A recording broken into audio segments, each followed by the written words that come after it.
L'actualité de la santé avec le docteur Kierzek. Bonjour Gérald. Bonjour Samuel. Ce matin, vous nous expliquez comment bien prendre soin, c'est important, au quotidien de notre cerveau. Rappelez-nous d'abord, le cerveau, qu'est-ce que c'est? À quoi sert-il? C'est important parce qu'il y a énormément de neurones. Il y a 100 Ah. milliards de neurones. Alors, il pèse entre 1,3 kg et 1,5 kg. Il est bien sûr dans la boîte crânienne. Et c'est un centre de contrôle, c'est un centre de commande du système nerveux.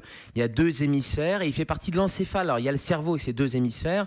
Et puis, il y a aussi le tronc cérébral et le cervelet qui descendent un peu à l'arrière du cou. Puis, il y a plusieurs zones. Et plusieurs zones, ça veut dire plusieurs fonctions qu'on commence à connaître de mieux en mieux, notamment grâce à l'IRM fonctionnel. Pendant des années, on ne faisait pas d'images. Après, on a pu faire des images. Et maintenant, on peut faire des images en fonctionnement. Donc, ça permet de savoir, par exemple, la zone frontale, c'est la zone des pensées ou des émotions. La zone occipitale, un peu à l'arrière, c'est là où vont se former les images.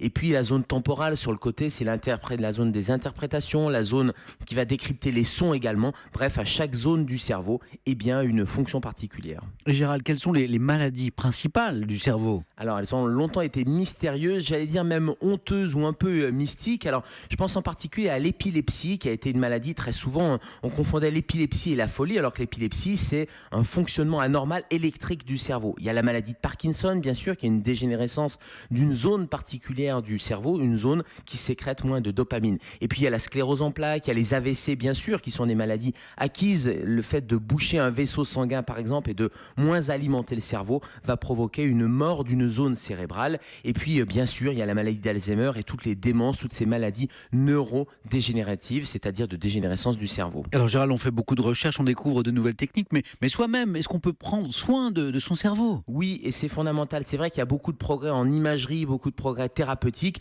mais on peut, et longtemps on a pensé que le cerveau, les neurones ne pouvaient pas repousser, eh bien si, on peut les cultiver. 1, on va fuir la routine, parce que c'est le changement qui va créer ces nouvelles voies cérébrales. 2, on va lutter contre ce qu'on appelle l'infobésité, c'est-à-dire trop d'informations. Il faut sélectionner, il ne faut pas avoir trop d'informations. 3, on va bannir tout ce qui est médicaments, anxiolytiques, somnifères, c'est pas très bon pour le cerveau. 4, on bouge. Et 5, on soigne son alimentation, parce qu'on a un premier cerveau dans la tête, mais le deuxième cerveau, c'est l'alimentation et c'est le tube digestif. Et attention notamment, donc je le retiens, à l'infobésité. Merci docteur Kierzek, on vous retrouve à 11h dans Allo Europe 1 et demain dans Europe 1. Bonjour.